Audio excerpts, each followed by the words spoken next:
Hello everyone, and thank you for looking at this video. Today, I'm going to present to you the wearable devices and sensor data utilization for monitoring of COVID-202X patients.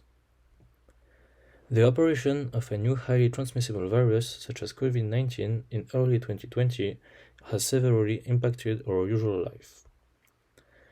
We have observed the emergence of curfews and lockdowns all around the world in order to stop its propagation.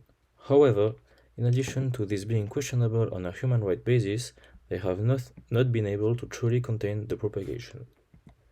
Indeed, when we look at the global statistics of the coronavirus around the world, we can see that about 500 million people have been infected, which is about 7% of the total worldwide population. In consequence, 6 million people lost their life due to this new disease.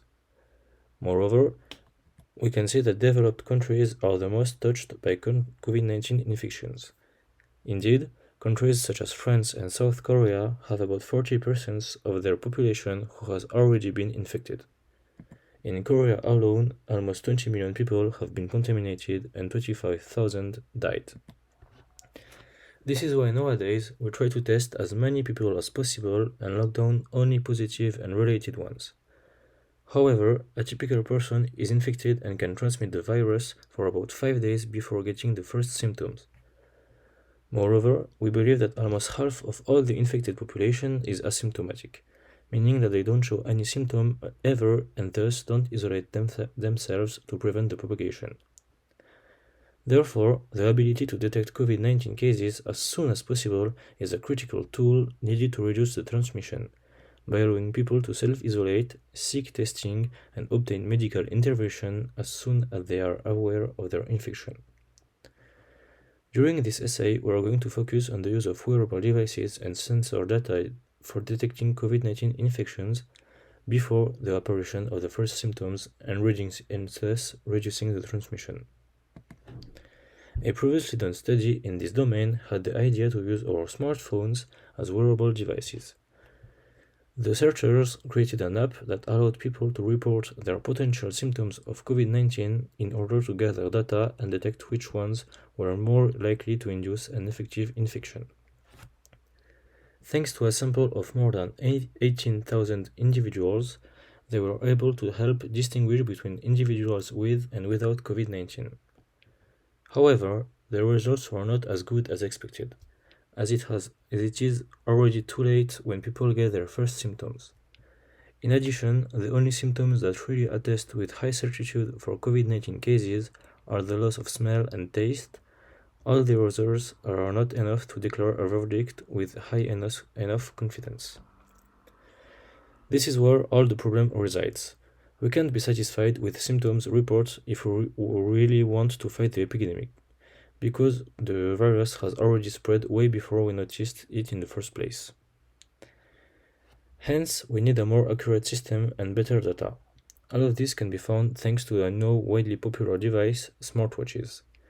We estimate that nowadays 1 in 5 Americans possesses one of these. Initially conceived to measure their heartbeat during physical activities for more accurate training, they have been adapted to the purpose of a new study. Smartwatches can improve our ability to objectively characterize everyone's unique baseline for resting, sleep, and activity heart rate, and can therefore be used to identify subtle changes in users' data which may indicate that they are coming down with a viral illness. The aim of this study was to investigate if the addition of individual changes in sensor data to symptom data can be used to improve our ability to identify COVID-19 positive versus COVID-19 negative cases among participants who self-reported symptoms. A total of 5,262 participants were recruited, including individuals who were sick and tested positive for COVID-19 shown in dark red, sick and tested positive for other illnesses shown in gold, sick without a confirmed diagnosis in dark gray, and finally not sick but were at high risk of exposure in light gray. Participants were asked to log daily symptoms and to share their fitness tracker data via study app. The data types collected included heart rate, steps, and sleep over a period of several months. The bottom two panels represent direct heart rate metrics from the two algorithms over a period of months in one individual, centered around the onset of symptoms. The earliest detected abnormal heart rate derivation are marked by red stars.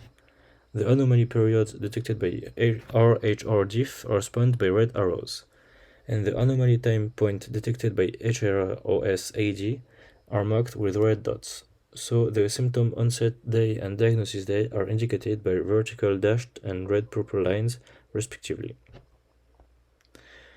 Our primary aim is to focus and analyze the heart rate variability, which is the variation in time between each heartbeat. This is also a measure of how well a person's immune system is working. The heart rate variability markers change as inflammation develops in the body, and COVID is an incredibly inflammatory event. It allows researchers to predict that people are infected before they even know it. The idea itself is not new, but it has a potential for improvements in both hardware and analyzing software.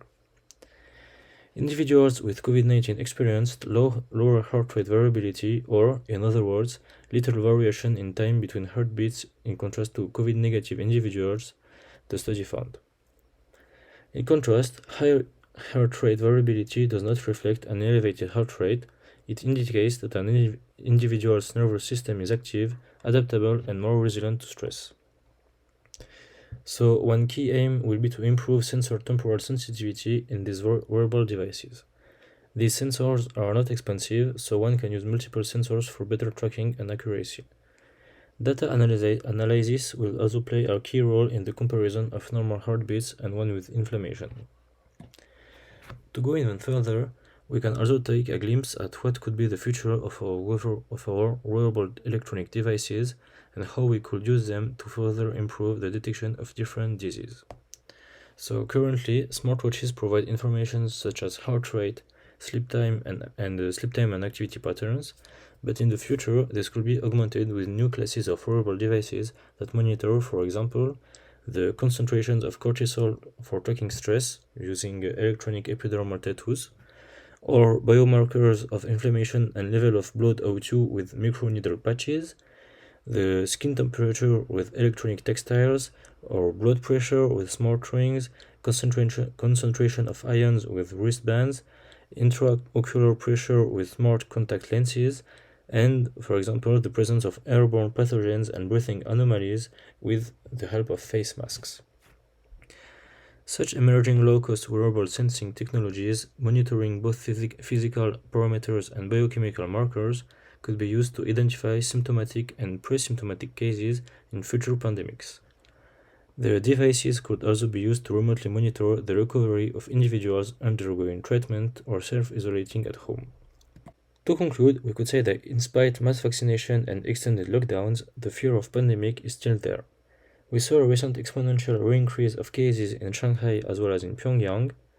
The worldwide economies are still struggling, and the consequences of the epidemic is hurting billions of people. So therefore, self-tracking and isolation is a key ingredient for both individual and herd survival, and any contribution towards fast COVID detection is valuable. Thank you very much for all your attention, and feel free to ask anything in the comment section of YouTube. Goodbye.